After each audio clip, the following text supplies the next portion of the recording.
is a presentation about walls. Can you define wall? We were trying to find a definition of wall, and it was very difficult because there are many aspects to consider. Walls are constructed in different forms and with various materials to satisfy several functions.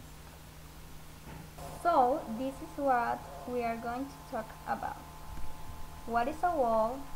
Types of wall, materials, walls in architecture, walls in urban planning, and the conclusion.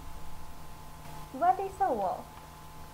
A wall is a permanent upright construction with its length much greater than the thickness, with a continuous surface, sometimes pierced by windows, doors, and arcs. Types of walls. There are two types of walls. The first is load-bearing and the second is no-bearing. Load-bearing wall, that is an element designed for supporting its own weight and the weight of floors and roofs.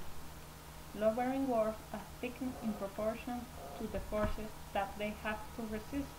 This will be lateral forces, when there are piercings such as arcs, windows, etc.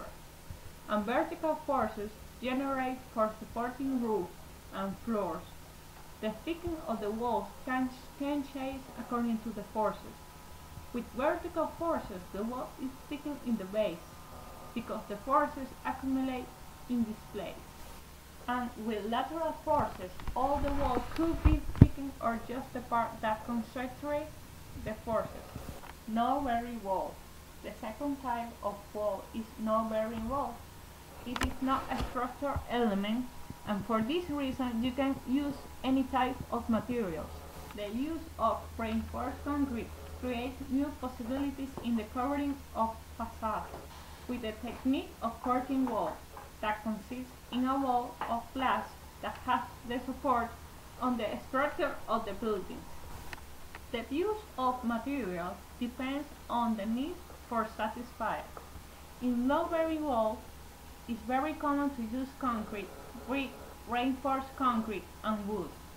Finally, with no-bearing walls, it's frequently used plastic, glass, metal alloys, and other light materials.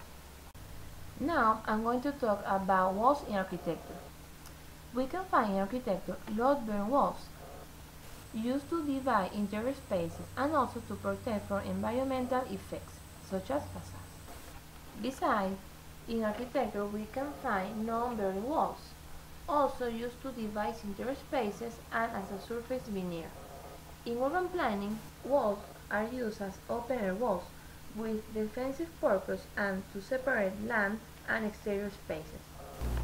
So we can say walls are very important parts of a building, even if they are load-bearing or non-load-bearing, because beyond their function as a structure, they have other important functions like the division of spaces and covering the facades.